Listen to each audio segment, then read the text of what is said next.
know what it's like. I finally got in. Oh, hi, hi. So we've met, Sharon, haven't we, through the Sabotage group? We have, yeah. Yeah, a few times. So welcome. Glad Thank you. you're here. Thank you. So what I'm going to do is I'm just going to share my screen and just run through the agenda of how we'll play things for today.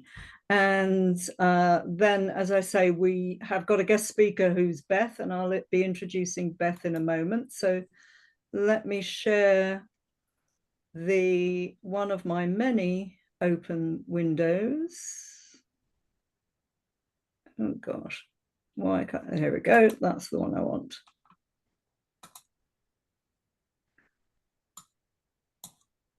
Let's share that.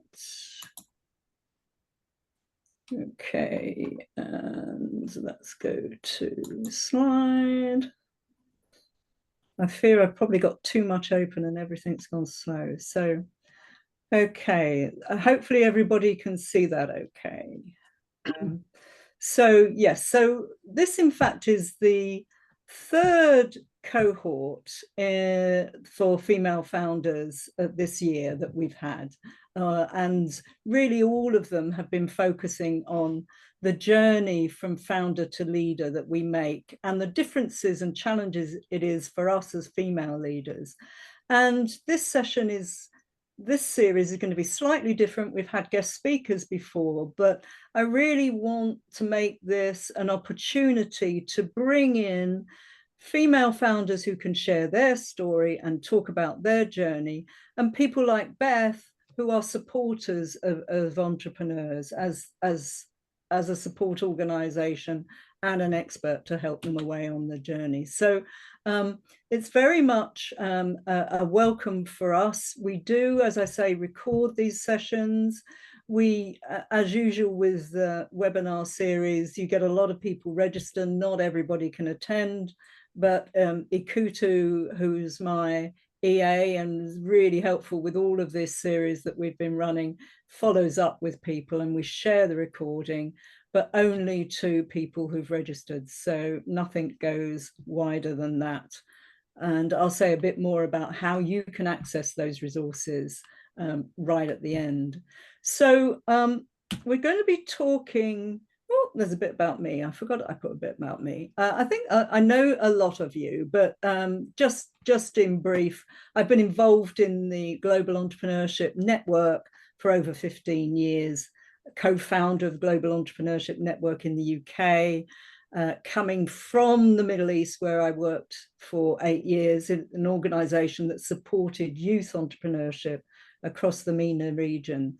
And I have a background in consultancy, leadership development, etc. So you don't really need to know much about me. I'm very happy to talk to anybody and have a one-on-one later. But in my journey, and I've had and started a number of businesses, and obviously currently a business owner. I've just acquired a franchise for the Women in Business Network as well.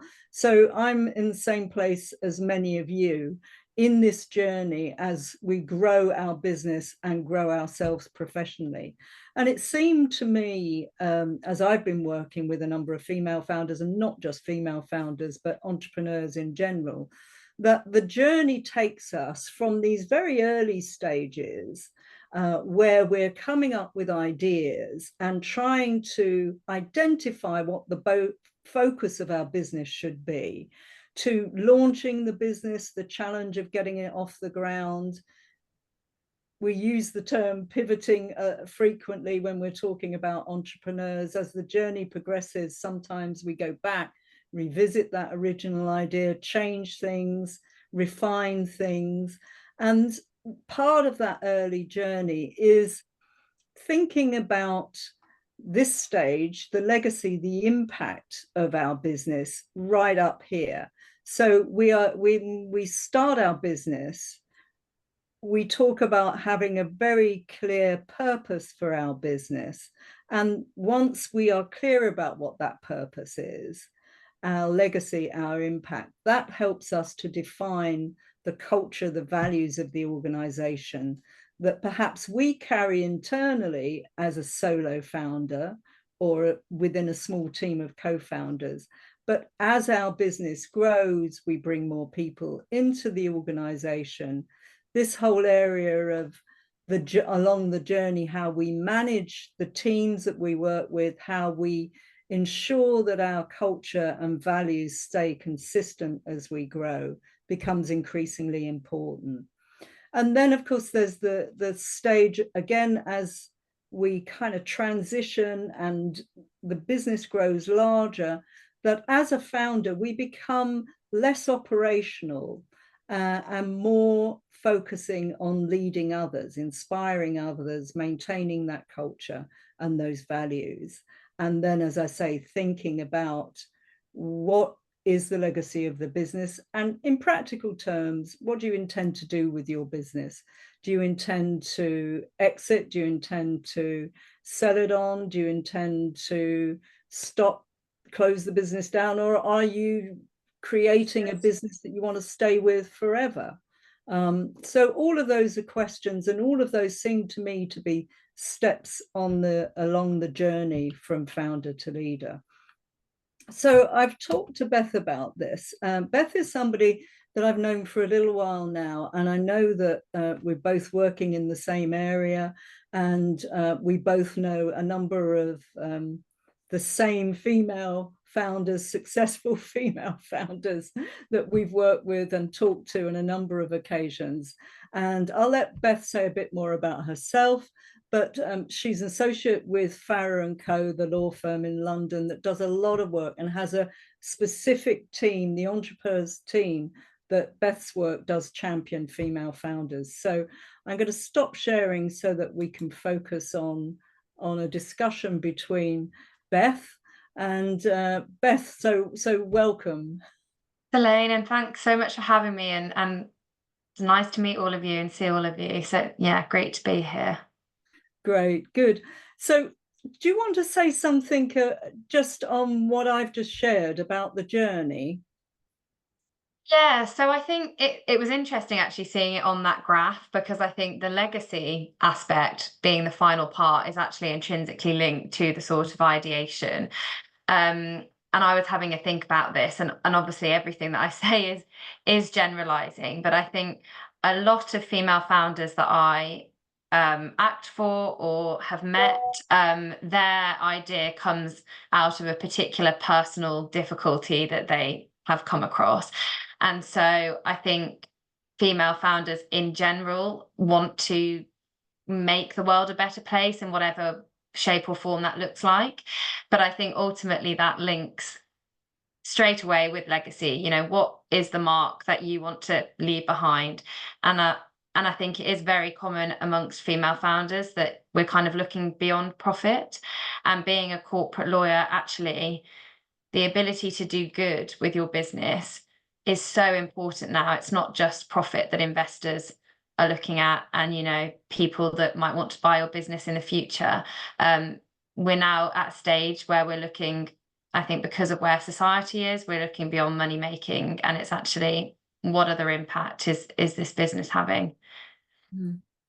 Have you got any examples from the female founders that you've worked with of a particularly an unusual business that was sort of stimulated from some of those personal issues or problems that are the triggers? So I've got quite a few. So just to think of a few off the top of my head. So I don't know if any of you have heard of Joanna Jensen, but she is the founder of Child's Farm, which in the UK is quite a big child skincare brand. And that came out of basically a personal issue in which her children suffered from eczema or other skin conditions, and she couldn't find the right sort of toiletries to use on their skin. So she thought, well, stuff that, I'll create my own. So that's a really inspiring story, and she successfully exited that actually. More recent business is the IVF network. So Charlotte Gentry, I interviewed her actually about a year or two ago, and she is the owner of two businesses. The first one is she's been the founder for years. and that's an events business. But a couple of years ago, she set up the IVF network, and that came through her own difficulties with fertility and feeling like she didn't have access to the right advice and resources. So what the IVF network does is it's a platform that individuals, but also corporates, can sign up to provide their employees with resources and access to the right advisors.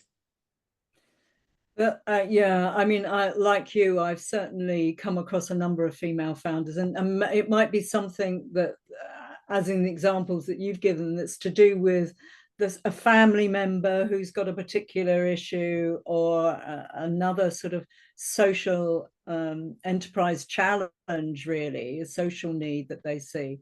I know that when I was working with entrepreneurs in the Middle East, I was really struck by, particularly for the females in the MENA region, how many social enterprises were being started by women, more so than the men. But that might be a bit of a blanket statement there. But I think also, actually, not necessarily your business having that as a focus, but maybe as a sort of sideline, a lot of female founders, I find, are contributing to sort of charities. So maybe they don't have a charitable cause as the center of their business, but they're giving back, I don't know, a percentage of their profits or something to a particular foundation that they're passionate about. So that is also quite common. Yeah, I've certainly seen that too, and there's some great examples of that. A number in the fashion industry, I find now, particularly coming forward. What about the launching stage of the journey? I think you coming from a legal background, you must have seen a few sort of challenges there, or which would be useful to navigate, or seen people who've had made a number of errors in that stage as they launch their business. Yeah, I mean, I think the first most integral thing is sort of knowing who you need to go to and what advisors you need to have around you, because it is, when you're a founder, it's very much having a network of the right advisors. So a lawyer is just one of them, but you also need to be thinking about having accountants who might also be providing tax advice, and having a look at who else is useful to your business. It depends on the sector you're in, but mentoring is also a great way. So I think one of the key slip ups is basically not having the right advisors around you and not necessarily knowing when to go to them. And from obviously I'm talking from a legal perspective, but I think obviously lawyers are very expensive, and I think when founders are starting out, it is just seen as another expense that we can't really afford right now. And there are so many brilliant resources online, like Seed Legals and things like that provide really good template documents for a lot of things. But there are certain things where, as a lawyer, you really do need to be getting some sort of legal advice. And I think it's knowing when to go to those advisors. So one of the key areas in which I see things go wrong is sort of with shares and shareholding. So obviously this depends on whether you have incorporated a company. You might be acting as sole traders, in which case this isn't relevant. But if you do have a company and you have shares, that is an integral part of your business, and often where things go wrong. So one of the key areas where I often see things go wrong is between co-founders not having the relevant shareholders agreement in place. And it's a bit like a prenup, where you think, God, it's good when it's good, but when it's bad, it's really bad. So it's that not very nice thing that we don't want to think about with our co-founders, especially if they're a really good friend or they're a family member. But it is really important that you future-proof your business and how things will run if the relationship breaks down and things go tits up, for better words. And again, with kind of issuing shares, I think when you're a founder, obviously you need the money, and it might be that you're looking to friends and family for money in the first instance, if you're able to do that, and there's a group of you on board. Again, it's really important to think about you know, what's the agreement between you, but also being really careful that you're following the rules that are in your articles, which are the rules governing your company as to who and how you can issue shares. And I guess when it comes to investment, I mean, I would say for anybody that's looking at investment, that is a really key area in which you want to be looking at legal advice, because we see a lot of people who don't get adequate advice, and then they're coming to us because things have turned sour and there's parts of the agreement that we would never have negotiated or allowed to stay in there, but basically often gives the investor an upper hand. But I think kind of taking it a step back and looking at really early stage businesses, one of the key things that I think it is really good to get in place is sort of a good filing system. So my bread and butter is sort of buying and selling businesses. So I'm either carrying out due diligence or providing the documents for the other side to carry out theirs. And the main issues are that there's a lack of documents, particularly again around shares and things like that. But I think from day one, it's really good to get into the habit of knowing where things are. So putting all your employment contracts into one folder, putting all your shared documents into another area. So just getting into that habit, because if you ever do and come down the line and you're seeking investment or you're selling your business, you'll have to provide all of these documents. And so it's just so much easier if you have this in place from day one. I think I find that very surprising, because it's not the sexiest thing that you think about when you're starting your business, is it? To have a good filing system in place.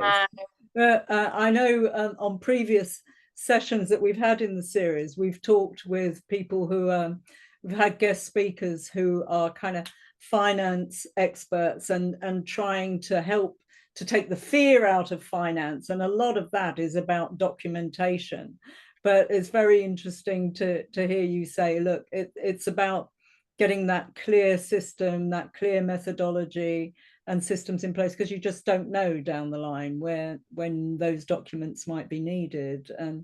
And to some extent as well, it comes to perhaps one of the other points on the journey, which is all about your culture and your values and your mission for the organization. I think a lot of us have been into organizations where they've had a mission statement that's just stuck on a wall and or in a filing cabinet, but it should be much more than that. And I wondered, from your experience, particularly as the profile for ESG becomes more important for investors, but also for in the supply chain that you're in procurement terms, how you stand, your vision, your mission, your values become increasingly important. Is that something you're seeing as businesses grow, sell, and develop? Yeah, so I think a lot of our clients kind of view, so we act for, just to give you a bit of background, we act for private businesses and sort of established entrepreneurs who are looking towards an exit. But I think a lot of our clients, because they're private in nature, do sort of see ESG as a tick box exercise, and we're not necessarily caught by the regulations that at the moment often just catch the sort of large public companies. But you know, from speaking to investors, and I recently went to an ESG conference that was specifically targeted to investors and funds, VCs, PEs. ESG has got to be so much more than the tick box exercise. It really is looking at who you are as a business and what your values are. And so it goes beyond, when you're coming to obtain investment, just providing responses to a questionnaire. Investors will come, you know, on site, and they want to get to know you as a founder and get to know you as a team. And so it's kind of, you can't do surface level stuff. It's got to be really at the core. And I think one of the ways that you can achieve that is really carefully choosing your team.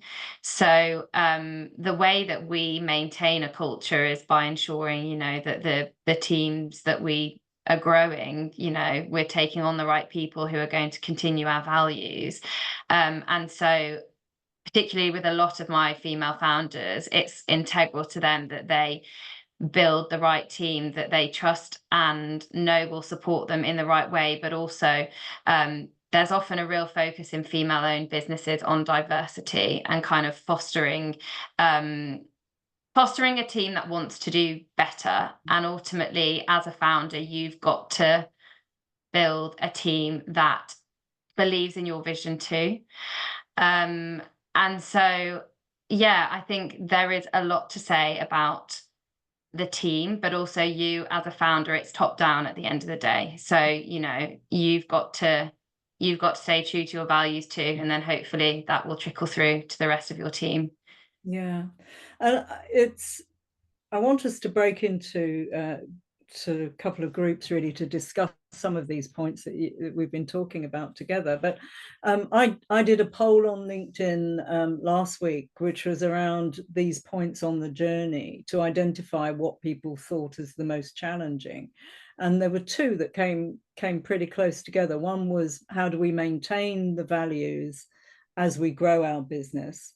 But the next one was the challenge and the difficulty a lot of founders face in moving from you being everything in the business to letting go and being less operational, delegating more, and being more of the strategic leader. And I don't know whether that's something that you found as well as an issue that comes up with some of the businesses that you work with, Beth. I think it is hard as a founder, isn't it? Because it's your baby at the end of the day, and it is really hard to hand over the reins to someone else. But I think, as particularly being women, I mean, we still are bearing the burden of carer responsibilities, whether it's children or elderly parents, and we just can't do it all unless we're Wonder Women, which I wish we all were, but unfortunately, I don't think we are. So I think first of all, it's kind of twofold. So it's to move from the operational side to being a leader, it's recognizing what you are good at. And, we're not all good at everything. So it's really playing to your strengths. So if you're in a co-founder relationship, for example, the likelihood is that one of you is really good at the financial side and one of you is really good at the sales or something like that. So it is looking at yourself and thinking, okay, what is it that I can bring to the business? And Elaine, I mentioned to you a client of ours actually that was CEO and founder, and she stepped down as CEO because she recognized actually she wasn't the best person for that role. And, that was a really brave, strong thing to do, to say there's someone better. But I think it is having that ability to stand back and say there's someone that can do this job better, and ultimately that will reap rewards for you because your business will hopefully do better.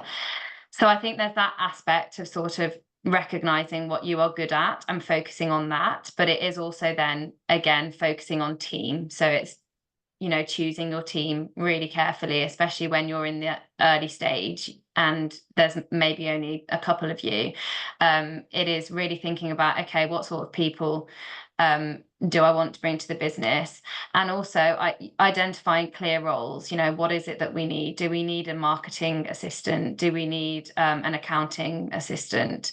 So yeah, I think it's playing to your strengths, but also building that team. That's great. That's great. Thanks for that. As I say, what I'd like to do is to get us into some groups to discuss some of the points that that we've just been hearing from Beth. And Beth, are you happy to go into a group? Yeah, I'll go in. Maybe we divide ourselves. Yeah. What I will do first off, though, is I'll just share the questions. So here we go. Come along, move. There we go.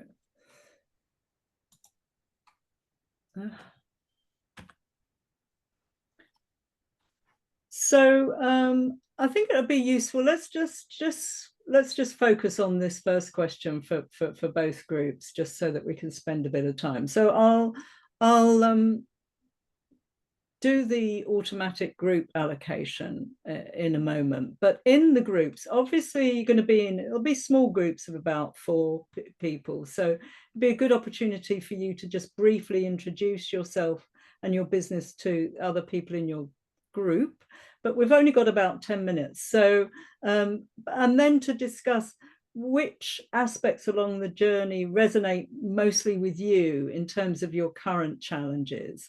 And maybe if there's anything that Beth shared that would help you to navigate that stage more effectively.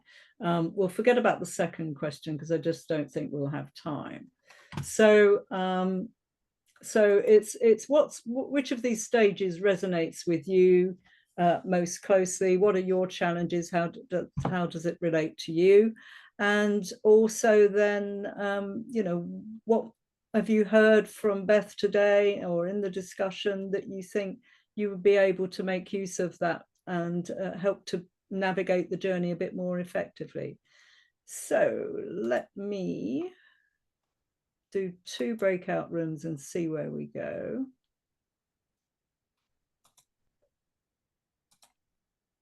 What does that look like? Beth, Karen,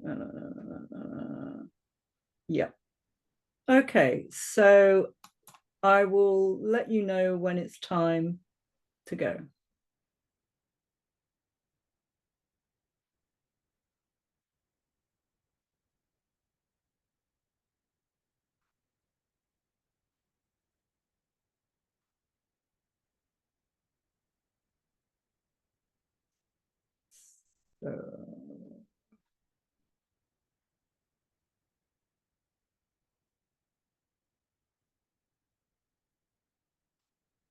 Sierra, have you joined? Ella's not joined.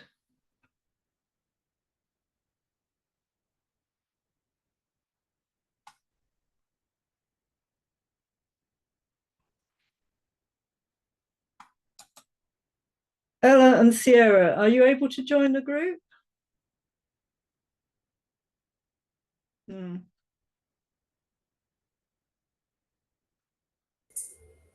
I don't think so. No, I don't know why I was still on screen.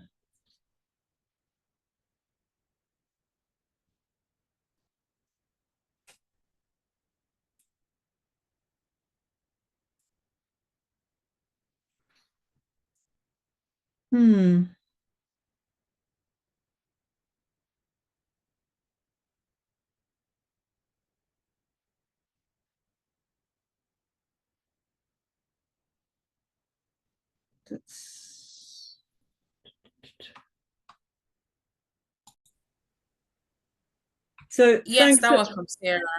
Okay, yeah. Sierra unfortunately has a bad connection. If you were here when we joined at the beginning, she's in South America, so but maybe that's not surprising that sometimes it's a bit dodgy to get the connection. So, but we will share the recording afterwards. So, just how did that go? What are the key things coming out of the discussions that you had in the small groups? Well, I think for me, it was you made me think about team and culture because so I've had my business for quite a long time, but I've always thought culture and like mission statement and think that's more of a corporate thing. And I'm thinking actually it shouldn't be. It should be for my business as well. I think I'm in the team and culture because I've literally just taken on a lady. It was a massive step because I wasn't able to meet any more people because I was reaching my capacity and then I couldn't, there was no point me going to networking or anything. So now I've got her and it was really good because I was worried that I was going to lose money really, but actually I earned more money last couple of months with paying her. So I'm really surprised. I've surprised myself. So I'm thinking I need to just, yeah, it sounds scary to do it again, but I need to just keep building the team really. But yeah, no, that was really helpful to know that there. Really good. So yeah, so thanks for that. We're losing people off the call. The people are having to go. I usually say that it's 45 minutes, but things get very tight when we have an interesting discussion and an interesting guest like you, Beth. But is there anything from you, Beth, you want to say before I just sort of let people know what's happening next?